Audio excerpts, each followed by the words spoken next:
Good day, University City, and welcome to UC Talks, a hyperlocal podcast that features conversations, interviews, and news of importance for University City. My name is Gemma Samala, and I'm the editor of the UCCA newsletter, University City Community Association, which this podcast is brought to you by, along with a grant from the County of San Diego. And for more information about UCCA, go to our website at universitycitynews.org. And today I'm talking to Mary Baker-Ericzen, who is a clinical psychologist and UC resident with two kids going to school here. And today we're going to talk about mental health as it relates to living in our current situation and in general, and in particularly with our youth. And so thank you, Mary, for joining us. Thank you. And first, why don't you go ahead and introduce yourself and tell us a little bit about your practice. And you're the executive director of the Child and Adolescent Services Research Center. And why don't you talk a little bit about that too? Sure. So thank you for having me. And yes, I do wear a few hats here in the community. So I'm the director and a practicing clinical psychologist at a clinic, the Intricate Mind Institute, and we provide therapy services as well as diagnostic services for youth all the way to young adults. We've been operating in the San Diego community for almost 10 years now. Okay. And then some of the other hats that I wear is, yes, I'm operations director of the Child and Adolescent Services Research Center, which is a multi-collaborative research institute with the three main institutions here in San Diego. So San Diego State University, UC San Diego, and Rady Children's Hospital. Oh, okay. And we have a number of investigators that are affiliated with one or more of those institutions that we all work together. And the name Services Research Center is important because all the research we do is in the community in existing service sectors. So those service systems will be within mental health, but we also work within services like vocational rehabilitation services, as well as education services, as well as even child welfare services. So kind of depending on the investigator, my work is within mental health and or vocational rehab, as well as a bit in education. And then the third hat I wear is I am a research professor at San Diego State University. Oh, great. Working with transition age youth through adults, primarily focusing with individuals on the autism spectrum disorders, as well as other developmental disabilities.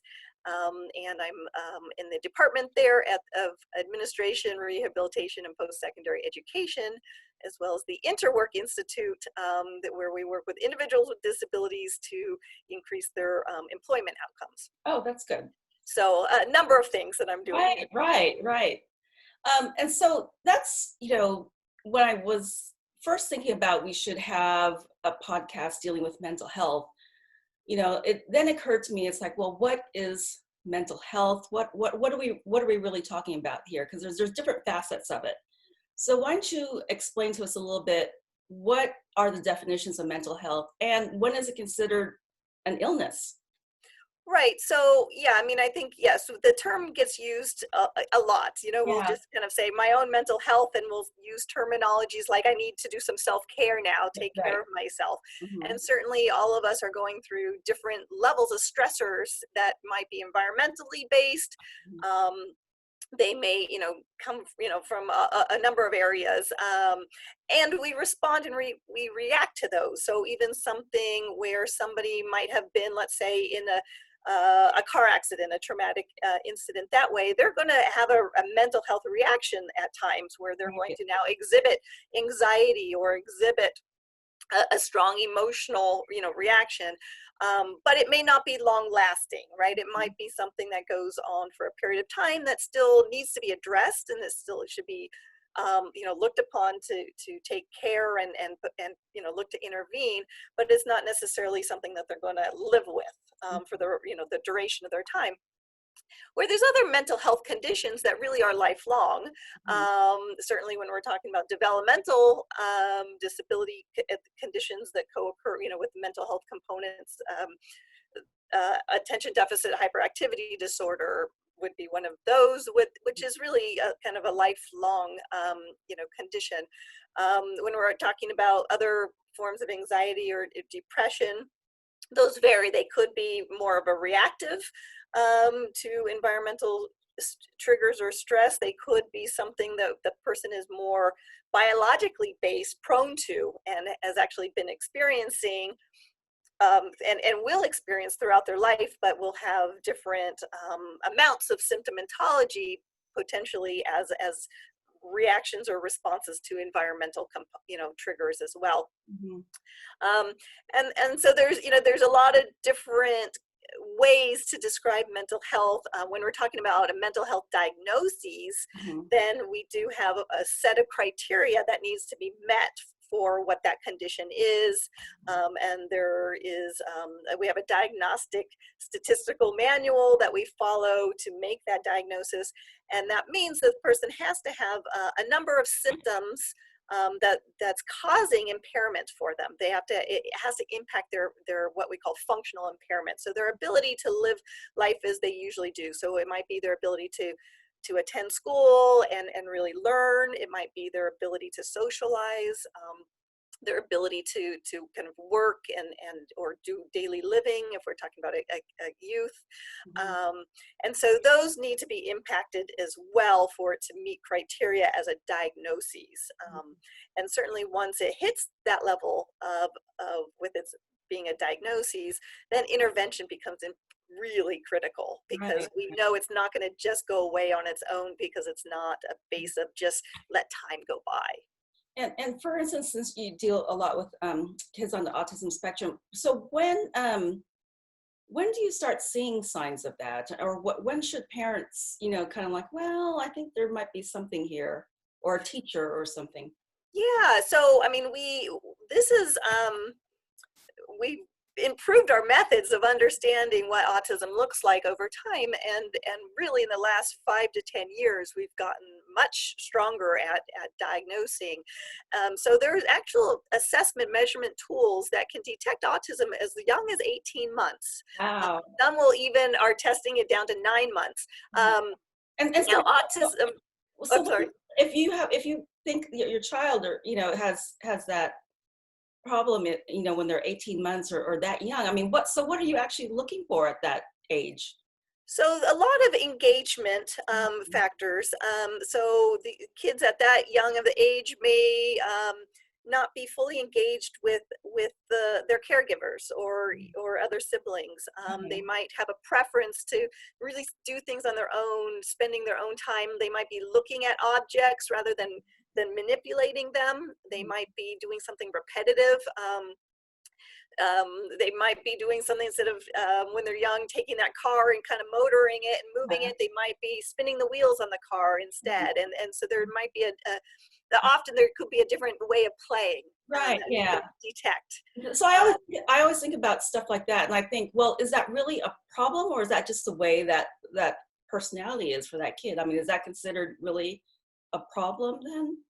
Well, what happens is things like a repetitive behavior, for Mhm. example. If a child is engaged in a repetitive behavior and they're spending a lot of time on it, what Mhm. happens is then they tune into just that action, and when that they're missing all the things that are going on around them, the context. Okay. Okay. So they missed a lot of learning opportunities that occur in the context. I see. And so we don't necessarily want hyper focus on one area and a lot of time spent on a repetitive behavior because of that missed learning opportunity that it causes. And so young kids are learning constantly from everything, right? And the pointing and the looking, and we need that, and from the engagement from others, and we need that engagement for others to even teach them language, right?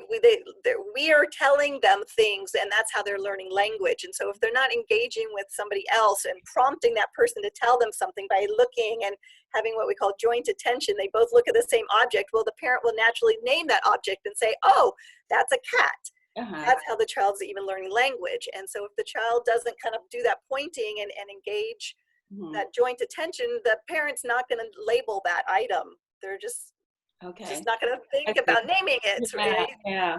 And so is that, are those behaviors normally just found when they're young, or can they develop later when you're in your preteens or teens or even older? So autism is what we call the spectrum, which means there is all kinds functioning within it, and all kinds of there's core symptomatology, but there's also a lot that look different from each other. Okay. And so some kids do have some of that joint attention early on. They do develop language typically. In fact, sometimes they're able to develop it very strongly and have very early strong vocabularies. And so those are the kids that will get diagnosed later. And what happens later is, why does it get detected later, maybe in their teens, or we even sometimes have young adults where it gets detected, is that's when the executive functioning skills come in terms of normal development and expectation, and the social cognitive skills come with expectations. And that's the part that's also impacted within an autism spectrum condition, which there was no expectation for those to be shown and demonstrated at a younger age. And so nobody knew they were missing at that point. And so then when the next stage of when these are supposed to be coming forward and expected don't occur, that's when we can detect another, group of those on the spectrum. And when kids develop those behaviors, I don't want to say you fix them, but what do you do to help them? Yeah, great question. So interventions, again, it's kind of going to be depending on what the age and developmental level they are. It may be at the early ages, it would be, teaching them language skills. It would be teaching them play skills. It would be teaching them how to engage and have this joint attention and do something in a collaborative way. If they're more elementary teens, then it's going to be possibly continuing those targets to teach, but also would be important to add on emotion regulation skills, teaching those that may not be there already. Teaching and like what would that be? What would emotion regulation be? Teaching not only to be aware of what their own emotions are and what those are and feel like, and being able to label them, but also be able to read emotions in somebody else. And be able to kind of start to predict and understand why this other person might have that emotion. That's part of what we call social cognitive abilities. I think a lot of adults need that too. Yeah, so that perspective taking becomes an important part to that second stage. Yeah. So let's talk about a little bit about our current situation, being, kind of locked up and in the pandemic. Kids have officially finished school, but they've been having go attend school virtually. How has that affected our kids in particular? Yeah, there's going to be a range. And in fact, some children who are a little bit challenged by social actually have found relief from it. Some children that have even some learning disabilities actually have found some relief from it, because now they can kind of spend more time on a topic. They can kind of do it at better pacing for themselves, and they don't have that kind of that group think that might be happening within the classroom that they feel that they have a hard time keeping, with. Other kids who are just more socially focused, this might be particularly impacting for them. Some of the kids who have some challenges organizing themselves, have some challenges with their executive functioning skills, haven't yet developed those. This can be a particularly difficult time, because now they have to manage their own schedule, their own time, their own assignments, how to do them, when to do them, when to turn those in. So it really is, we're seeing the whole gamut. It's not just a negative impact. There's some positive for some as well. Mm-hmm. So kids that may normally kind of have such learning disabilities, I wonder if this may be kind of a way to teach them better, to have them actually have classes off-site. Yeah, I mean, I think it's becoming an interesting, I don't want to use the word experiment, but in some ways it's kind of this real life test that we're learning from, which is, how do we tailor education programs even more effectively to match the child? Right.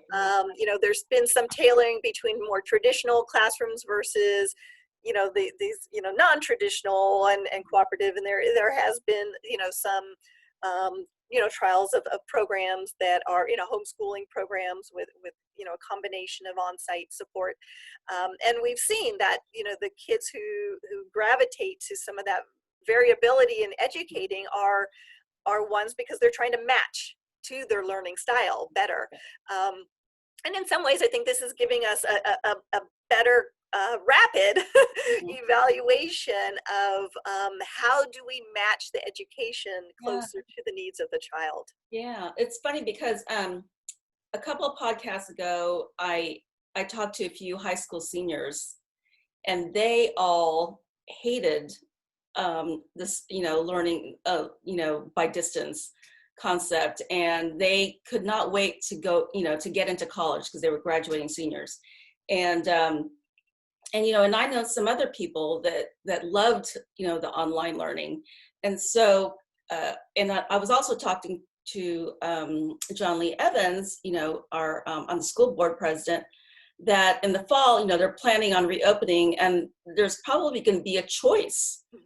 Kids can, have a choice whether they want to be on site or virtual. And so I think that might be, good, for a lot of kids, because I think a lot of kids kind of get lost, in the system sometimes too, Yeah, I think the choice is getting us closer to matching to the kids, not only to their kind of their needs, but in some way their preferences as well, because learning also, we do want to think about preferences. In this case, some of the choices happening with even health conditions and, and other risk factors. But it does give some, some allowance for maybe matching learning needs. So it'll be interesting. I'm from my research side, since I share between practice and research, I really hope we can collect some data around this. I really hope people are using this as a natural experiment, like I said, and really trying to gather some data around what kinds of kids might be choosing the distance learning if it's not for a health reason. And can we make a better understanding of, get a better understanding of why they're choosing that, and how they're learning in the format. Yeah. And then talking about, kids being home all the time, I assume, kind of like this disaster of COVID-19 might have triggered a few people. I know that recently there was a UC high school freshman that committed suicide. And in the past, we've had some other suicides at the high school within the past decade. I know of a few.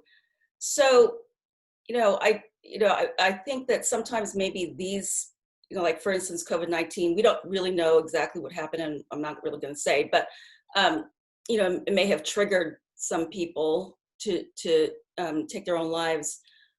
What are we supposed to look for to, kind of make sure that this doesn't happen? Especially for our youth. I mean, it's so sad, that these kids who have so much promise, and a lot of times these kids were involved in activities. So it's, the normal kids. So it's, so how do you try to, see those signs? Right. Yeah, it can be difficult, especially in teens, because teens withdraw, right, as a natural kind of phase of life. But we, especially family members, we we can't just let them withdraw. We have to insert ourselves so that we are staying on top of what they're doing, staying on top of what they're feeling, and somewhat monitoring even what their activities and their social groups are, Right. And what's going on.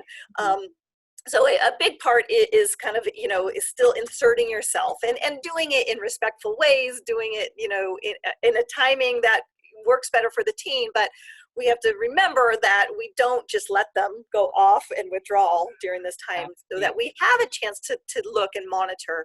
I think one of the other important factors is a lot of people always focus on sadness and kind of hopelessness for this area of depression and suicidality.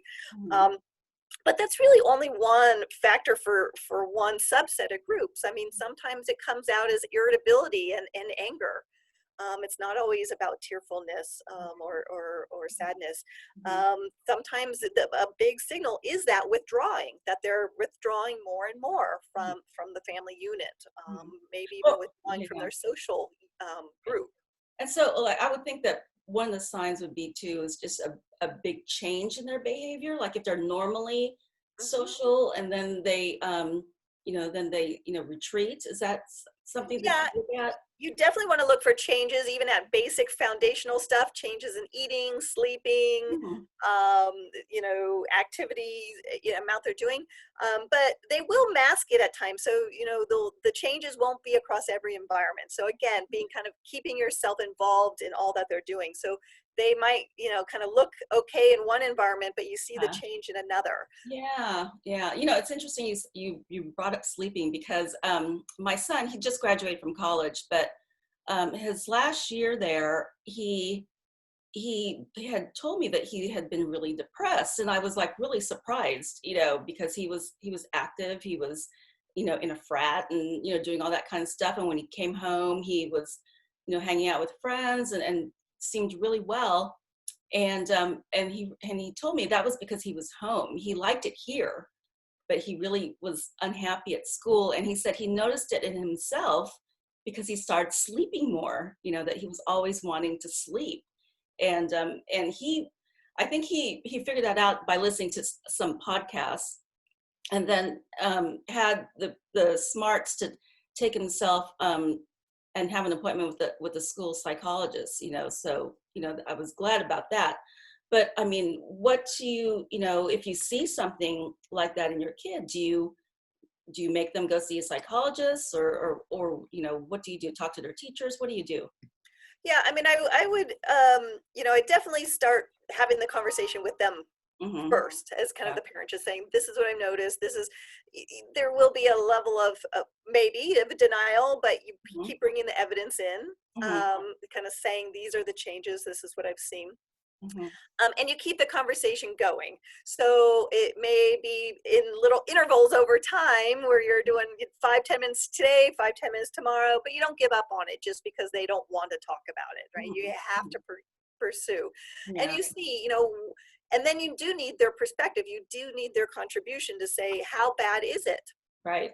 They they do need to be involved in some of the decision making of what to do from here, and who else to talk to, and what kind of services. Because if you as a parent completely force it without that involvement, they're going to potentially put up that resistance, and you don't want that, right? You don't want another thing to have to combat, another barrier. So the collaboration becomes rather important.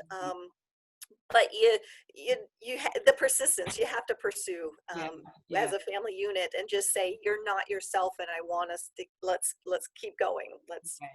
And I think it's also really important to know their friends and know their friends' parents and that kind of thing. I mean, I think we're pretty lucky here in University City that we're pretty close to our kids' friends and the families and stuff, and we kind of know what's going on in some ways, good or bad.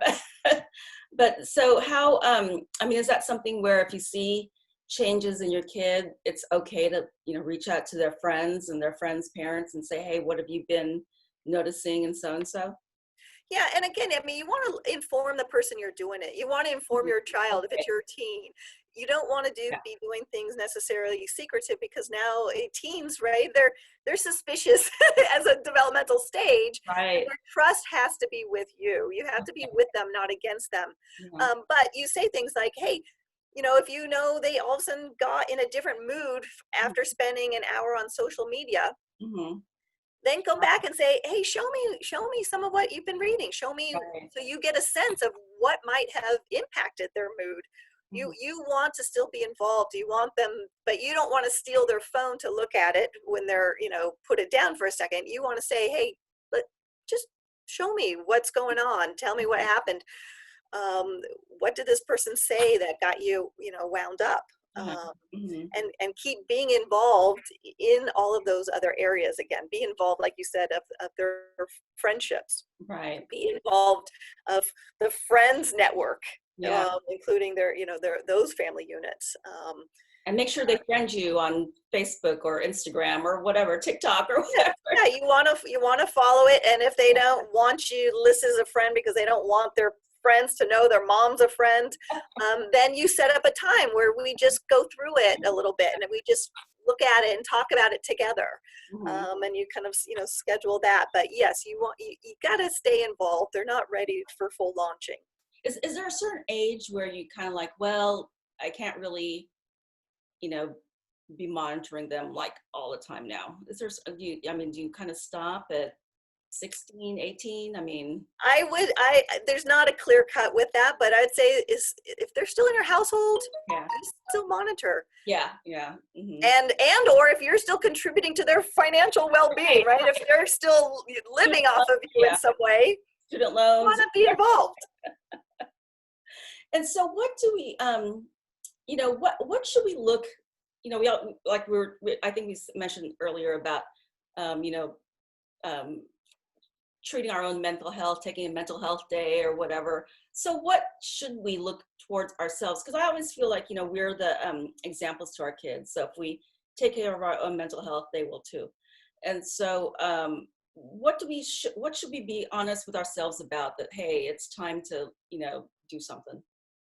Yeah, I think honesty is the best word to say, because our kids are going to detect our mood changes as well. And if we are having an overstressed time or something impacted, you want to be honest to say, how did that impact you? And then be honest to say, this is what I'm going to, you're going to do about it for yourself. And just tell them, right? Just say, I'm taking this day off to go, or I'm spending 2 hours in my room because I need to just get some things out of my head.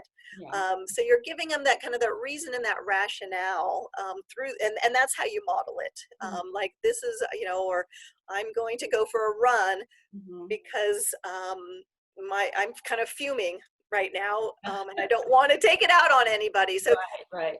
you say it, Yeah. right? I sometimes we call it, you think aloud, which Okay. is whatever is going through your thoughts, you say it out loud. Uh-huh. And that's that nice modeling. Yeah, and so with all of this that's going on with COVID-19, with Black Lives Matter, with just everything. Let's say, I'm sure there's some people that may have some financial stress out there with what's going on. How honest are you with your kids, especially the younger ones? Do you tell them, oh, we're really worried because our businesses may not continue if this continues for another month or so?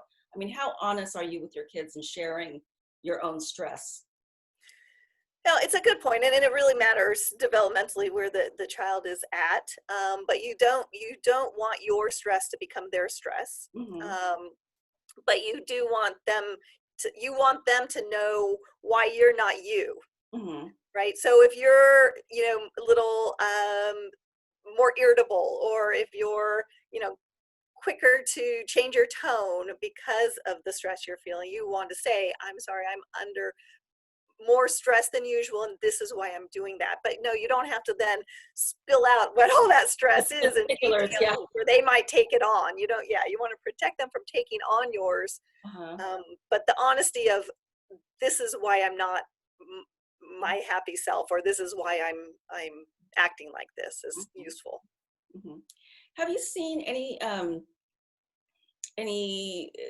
anything in particular that's more prevalent now during COVID-19 that may not have been such big problems before, as far But as mental health issues? yeah, I mean, I think certainly anxiety. I mean, this is anxiety provoking for Yeah. all of us, and so anybody who's prone to be an anxious person, has any kind of history of anxiety, that's going to come back up for them.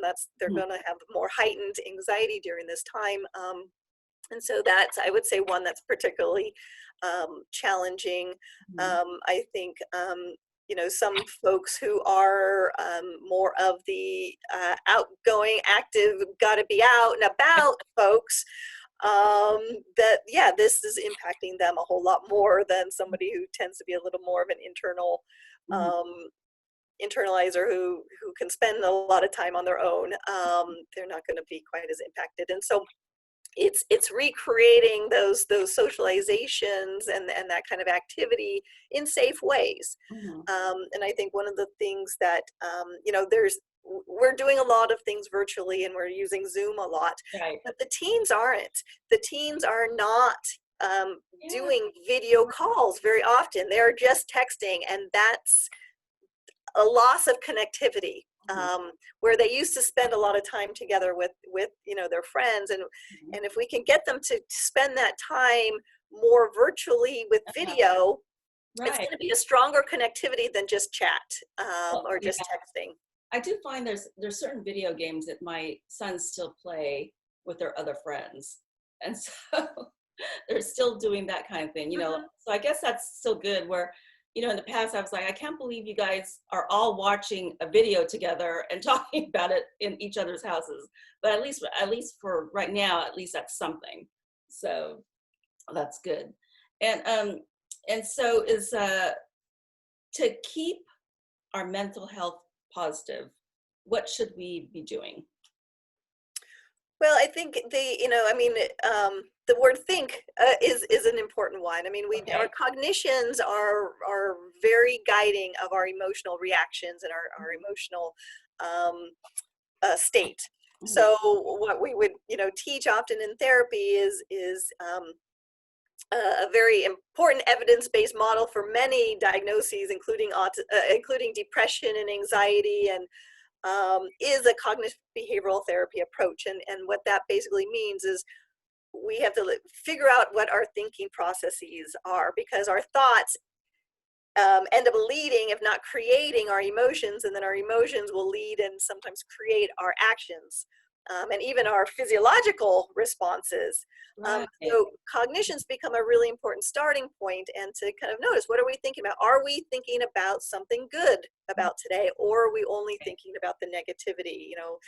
There's lots of phrases where we'd say, hey, think of the bright side, but that's really actually quite important, Mhm. is to Yeah. purposely think in a form of positivity. Right, right. I actually started doing meditation during all this. I never did it before, and I thought, oh, I think I'm going to start doing some meditation. I will say it helps me get to a positive start in the morning, to go through those steps.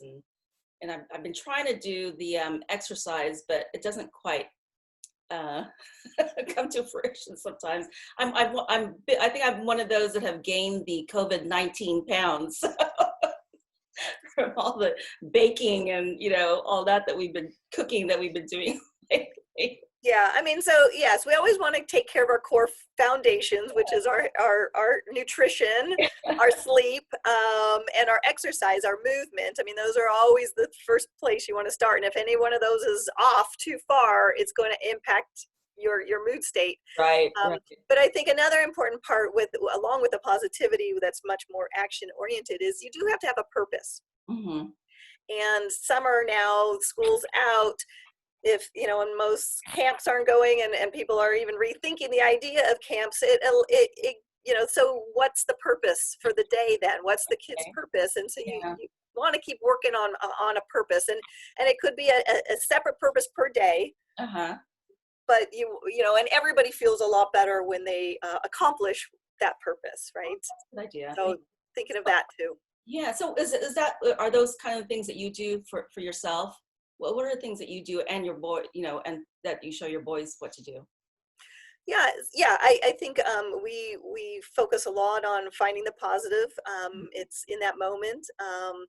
There's actually a fun, very simple child book called Good News, Bad News. Oh, And it will have these fun little scenes and two characters, one in the exact same scene thinks about the bad news of what's happening and the other character thinks about the good news of what's happening. okay. And it's a beautiful illustration to say, at any given moment, at any given time, there's some choice there. You can choose how to think. You can choose to think about it in a more positive light, or you could choose to think about it in a more negative. So some people have this propensity to be more automatically optimistic. Others might have a propensity to be automatically more pessimistic. But we still all have the capacity to choose and kind of make that moment, and it does make a difference. So Yeah. so I'd say, yeah, purposely kind of thinking, keeping with the basics. Make sure your sleeping schedule's on the same. Make sure you're eating regular meals, and not just little snacks here and there and forgetting about it. I mean, that's another risk if kids are gaming too long, is they don't see what time it is, so they could stay up way too late. They don't realize they just went through the morning and had never ate breakfast. So those are really important. Getting movement, they got to have that, and then your thought processes are really important.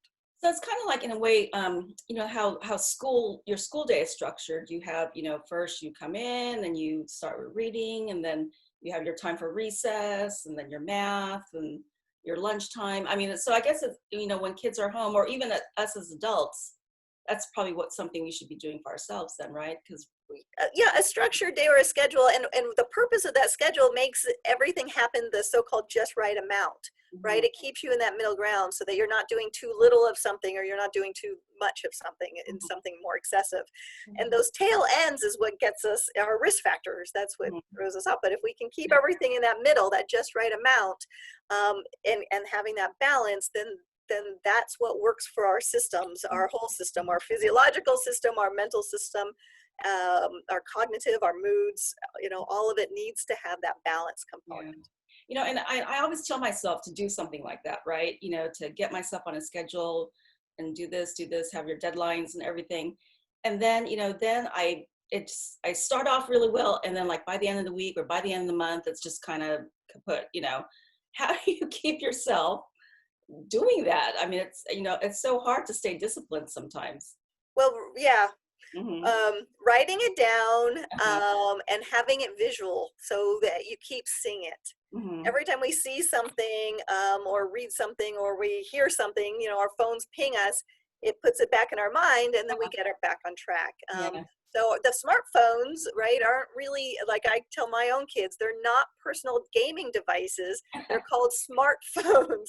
They're called smart, meaning that they keep your life running smoothly, and you need to use those other features in them. You Yeah. need to use the calendar feature. You need to Right. use the reminder features. You need to use the to-do list features. And that's why they're really built for those features. Oh, yeah. And giving ourselves both those verbal and visual reminders are really important. Right. And you know what? I started turning off all those notification thingies, because every time there's a notification on something on Facebook, Instagram, whatever, and they ping you and you just keep looking at it and you feel like you need to see what it is. So I've started turning that off, so I'm not distracted all the time. So, and I know that you also have a list of resources for teens with depression and maybe suicidal thoughts. And we're going to put that on the University City News.org website, also along with the links to this podcast. And so people can take a look at that. There's quite a bit of resources here for immediate support, for our local San Diego programs, and for national programs too. And so, of course, if it's an emergency, to call 911. And there's a National Suicide Prevention Lifeline. Let me give that out. That's 1-800-273-TALK, which is 8255, 1-800-273-TALK. And we have some other ones here. So we're going to put that on the website so everyone can print that out and put it on your refrigerator or something, or just have it handy. And oh, I wanted to ask you too about your work. So what are some of the research programs that you're doing right now? What I'm personally involved in is we are developing interventions that are particularly focused on enhancing youth and young adults' executive functioning skills, as well as their social cognitive skills, so they can be a number of conditions that somebody might have could be impacting those abilities. And so instead of being completely focused on it from a diagnostic standpoint, we're kind of more focused on, let's develop these skill sets that we know are really important to future life success, Right. which is these executive functioning skills, which are things like being able to manage your time, being able to be flexible and adapt when things change, being able to keep your focus and sustain your attention forward, even especially when it's something you're not personally interested in doing, which might be a homework assignment. And being able to kind of control, this kind of quick reacting, the impulse control components. And so those are a number of kind of core executive functioning skills that we're teaching. And then within the social cognitive arena, what are some of the core skills are being able to read the context, what we call context awareness, and being able to make sense of that so that a person feels better at knowing what somebody else is thinking, what somebody else is feeling, can predict what might happen or how somebody might react. So this idea of being able to read people is a core social cognitive skill. Being able to predict reactions is a core skill. And even being able to communicate differently with different people, again, based off that context. So how we interact with a colleague or with a teacher would be very different than how we'd interact with a peer, and making sure you're understanding that and the differences in socializing and interacting based off of these different kind of roles and setting and again, contextual variables. So developing kind of programs for that, and going as low as 12-year-old as all the way up into the kind of young adults. And we have programs happening now on college campuses for college students. We have some operating and vocational training programs, and then high schools and even middle schools, trying to get the executive functioning skills going earlier in the middle schools. Because the goal really is to have them become, independent adults, So that's good. And so is there like actual kind of like work study training for some kids too? So yeah, I mean, so we're now in the process of figuring out how to do all this virtually. These used to be groups where anywhere from 4 to 8 kids would all be sitting together learning these curriculums and practicing it with each other and doing activities and games. And so now we're transitioning them, but like our executive functioning group for preteens and teens, it's called Command and Control Cognitive Training, and we basically have taught them that their brain is the command center of their body. And use the language they're used to, so gaming language and tech language, to teach them how to use these these executive functioning concepts of sustaining attention and of flexible thinking and goal-oriented thinking and all of these kinds of things. So it's a really fun program, but now we have to figure out just how to change it to be delivered virtually, which I think we can do. Have some different games and activities that can be done virtually. Oh, that's good. So before we go, what's your last tips to keep everybody positive during this time period that we're going through, which may become the new normal? Who knows? I mean, how what are your best tips for everybody? Yeah, I think there's a lot of, look for the good. There's a lot of good. I mean, I think a lot of families have been able to spend more time together, Yeah. which is really good. You know, a lot of kind of, as we call it, for lack of a better word, home improvement or improvement projects have been going Oh, on. yeah. Yeah. I know my kids themselves have been redoing their rooms, Mhm. and getting out all kinds of stuff, you know, Uh-huh. that they realize they don't need anymore. Yeah. All of those things are really good. There's, you know,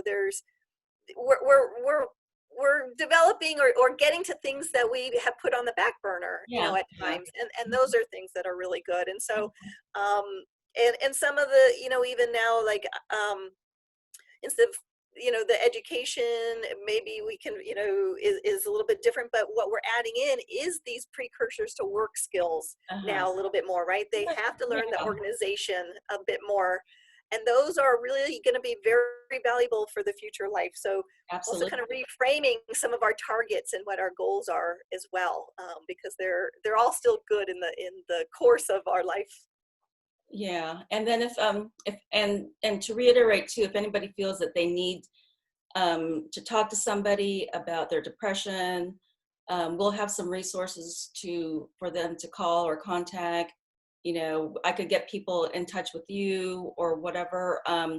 You know, just seek help really, if that's the bottom line. Yes, and you can even seek help anonymously at the beginning, right? That can be Okay. a first good stage, is Yeah. seek help anonymously. There's a texting system now where you could just text, Okay.